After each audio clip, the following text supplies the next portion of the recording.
Hello there, welcome back to Talking Europe on France 24. I'm Catherine Nicholson.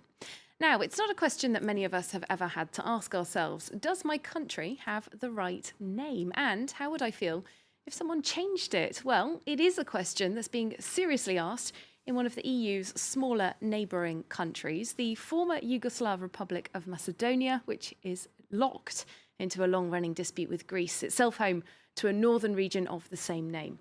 Well, for the state of Macedonia, a national renaming could unlock membership of two of the world's biggest clubs, the European Union and NATO. But can a deal be done? That's just one of the issues we'll be discussing today with the Macedonian Defence Minister, Radmila Shekarinska. Thank you very much for being with us. Thank you for inviting me.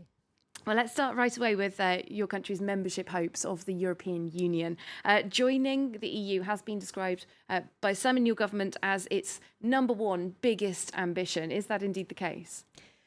We have been elected as a new government after a serious and protracted political crisis, and we couldn't actually afford ourselves to just have one key priority. We had to change the country for the better when it comes to basic democratic standards. We had to deliver on economy, but we also had to deliver on the issues of EU and NATO membership, which have been a long-term strategic goals of our country. But basically, what we have seen in the last more than 10 years, these processes were blocked. So it's true, this is one of our key commitments in front of our citizens, and we believe it's very good for the country, and it could be very beneficial for the region. Well, some people in your country might perhaps look to neighbouring Greece and see a country whose economy has been left on life support after the financial crisis. There's a lot of animosity in Greece towards Germany, for example. I feel like many Greeks might argue that joining the EU isn't necessarily a sort of one-way route to prosperity and national happiness. Well, as someone who has been following developments not only in Greece, but in Bulgaria, in other countries that have become member states, yes, the EU is not perfect. But I think that you Europeans, or, members of the European Union, you also take your achievements for granted. Greece is facing economic, social problems. They're facing also some political problems. But I remember also the Greece of the 70s. And it's uncomparable. I mean, yes, the present mood is not the best, but they have seen also dramatic transformation. I don't want to see EU integration as a quick cure for all our ills. No, I mean, we'll have to continue working on our democracy. We'll have to especially turn to economic and social issues. But it does give you a sense of direction. Well, the European Commission did recently recommend opening formal accession talks and going through the full process. The next European Council meeting in June is when that would potentially get green lit by the heads of state and government. However, we know that some EU heavyweights, France for one, Germany, the Netherlands, have been more sceptical about whether Macedonia should be allowed to start accession. What are you telling these governments to try and convince them? Macedonia always was seen as a part of a triangle of three different strategic problems: inter-ethnic divides, the problems with Greece, and even problems with Bulgaria for almost a decade. So this is the first government that managed to tackle three of them at once in a period of less than 12 months. And if you don't appreciate and support that change, people will say, even if we change, there is no response. And I think that this echo will be very important for the Balkans. Well, aside from that timing point, are there advantages to the European Union, as you see it, of allowing Macedonia to start that process of joining? According to the last Freedom House report, Macedonia was the only beacon of hope in the European continent. So I'm not talking about the Balkans, but in Europe. And I think that the EU has now an opportunity to actually pay respect to its key values and to say, especially to the wave of populism and nationalism throughout the European continent, that when change happens in a small corner of Europe, like the Balkans, that change can be transferred elsewhere. Secondly, I do believe that strategically it doesn't make sense to create, vacuums in the European continent. In 2015, when Europe started facing the problem of migration and the crisis was looming, it was Macedonia and its border that kept the wave of migration from some of the European countries. And I think it is always much better to deal with also these security challenges in a more coordinated manner. And you can do that by actually engaging the countries not in membership, but at least in a negotiation process. Well, as I said, we're not quite there yet. One of the big stumbling blocks, as we mentioned, is the name issue, the name of your country. Things have been going back and forth quite a lot recently. As we speak, there is perhaps hope that a new breakthrough could happen. Our reporter, Selina Sykes, has a summary of all the latest discussions for you. Bringing in the changes, or are they? At the EU Balkan Summit on May 17th, a solution was finally put on the table to the decades-long dispute over the name of the former Yugoslav Republic of Macedonia. Their neighbours in Athens say Macedonia simply cannot share a name with Greece's northern region. We discussed the open issues between the parties dealing with the name issue. It was an intense discussion, very cordial in personal terms, and both sides are very dedicated to reaching a solution. An EU candidate country since 2005, Macedonia was endorsed for membership talks at the end of April. Up until now, Greece had blocked the country's attempts to join both NATO and the EU.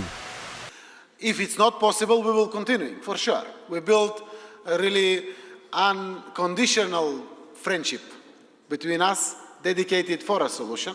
But we hope that we will be in time to encourage European Union Council, to encourage NATO session, because we expect invitation from NATO and we expect to get data for starting negotiation with the European Union. In the final week of May, Zoran Zaev expressed optimism, saying it could be possible to reach a deal before the next European summit takes place in June. He added that any final decision on a new name for Macedonia would be voted on in a referendum in the autumn. There we go, a bit of an overview of that name issue, as I mentioned there. Radmila Shekarinska, just coming back to that. How close do you believe we are to an agreement being found?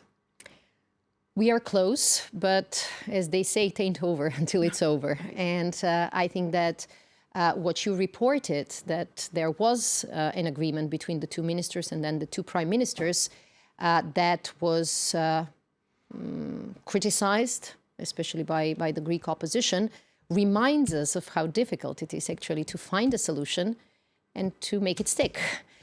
It's a very frustrating issue. In your opening remarks, you rightfully pointed to a certain extent, absurdity of the situation. And we are working very hard. The two ministers met again in Brussels a few days ago, and the two prime ministers spoke. I do hope that there will be a solution, but it requires a lot of courage and it requires a lot of commitment. And I would like to add that it also requires some commitment also from the EU side, because at least from the side of Macedonia, we are making this huge sacrifice. We are really risking a lot, but our citizens also expect that this will realistically open the doors. We're not talking about a membership in the European Union tomorrow. We're talking about starting negotiations. It's a long and difficult process. Well, in terms of the Greek side, there is a worry that an independent state of Macedonia could stake a territorial claim on their region of Macedonia. There has been a lot of nationalistic rhetoric coming out of Macedonia in its 27-year history. Is that not a warranted fear from Greece? Thinking that Macedonia can have territorial pretensions towards an EU and NATO member state is funny. It is clear that territorial pretensions were never on our table. But yes, the wording of some of our nationalists was used as an excuse to block it. As a sign of goodwill, as a sign of confidence-building measures, the new government changed the name of our airport, changed the name of the highway, the main highway, leading to Greece. And these were all signals that we want really to break away from the old habits of the past. But we need to ensure that the future is there, visible, tangible, and at sight. All right, well, let's look at some of the other issues then. Of course, it's not just about the name issue, as we've said. We know that, of course, your government is a new government, a young government. There was great turmoil for Macedonia last year, and the Macedonian parliament was stormed at one point by nationalists who were trying to keep Nikola Gruevski in power. Concerns about rule of law in the EU as well, looking through the chapters that would be opened for Macedonia, rule of law, judiciary as areas where they say there's work, also organised crime, corruption.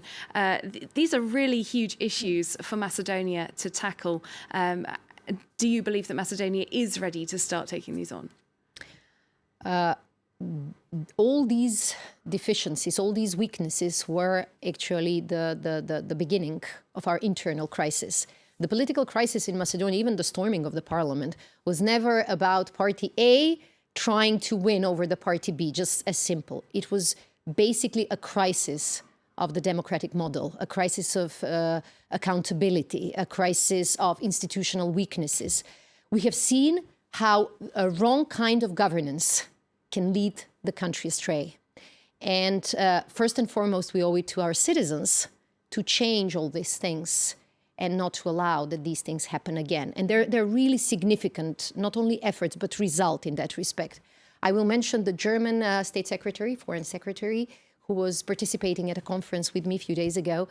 He said that they're impressed by the progress that Macedonia has made. That's because the media is no longer under control, free, critical, loud, as it should be. According to the Freedom House, this has really changed dramatically.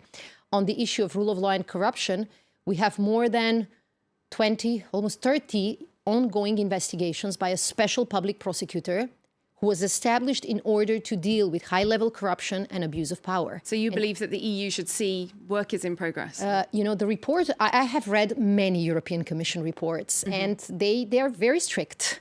And they always have, they will give you a compliment and then they will say, but. But in the case of Macedonia, these major achievements were there, reported free and fair, really in a very fair manner. European Commission is not an easy partner. They're very strict. And I think that in the case of Macedonia, they were very clear that successes are there. They need to be continued.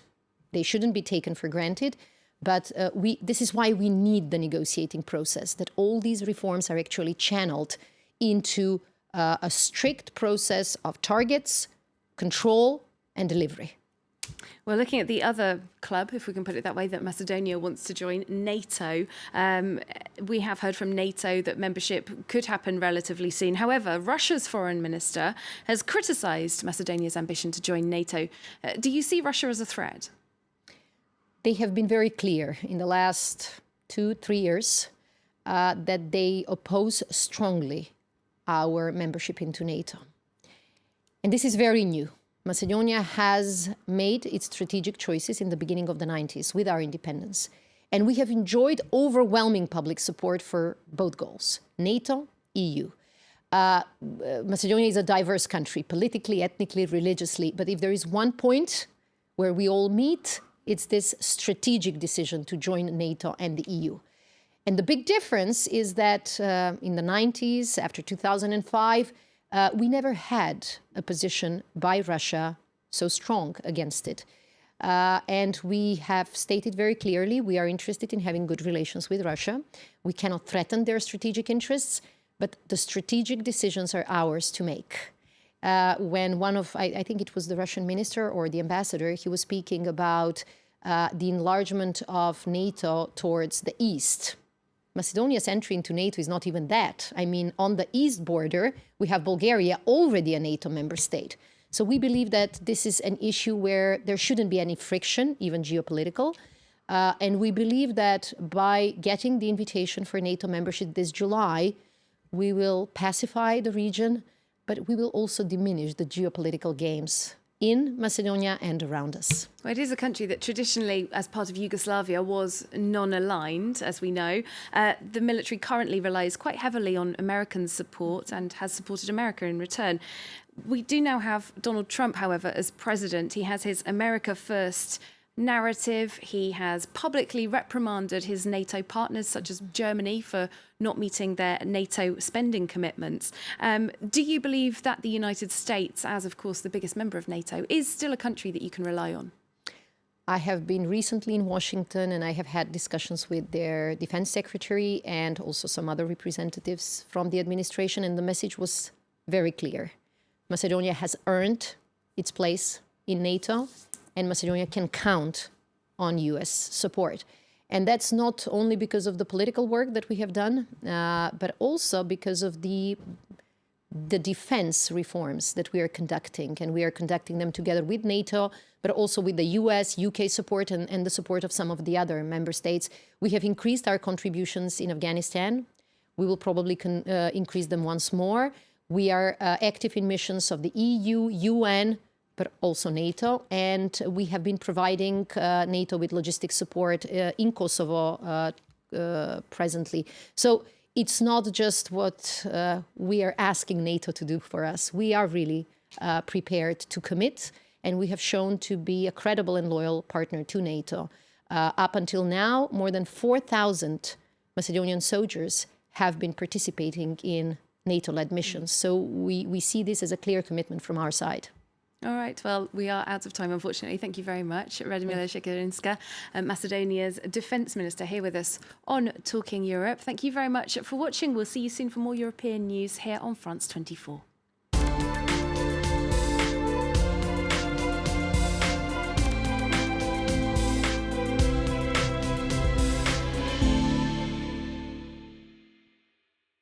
Le secret, c'est comment rafraîchir et devenir vierge. They're all over YouTube and in the markets of West Africa. Products supposed to help women tighten their vaginas and keep their man. We went to Senegal to talk to women about the pressures of being a woman in a society where a man can have 2, 3, or even 4 wives. And their response. The Observer's Direct, presented by Derek Thompson on France 24 and France24.com.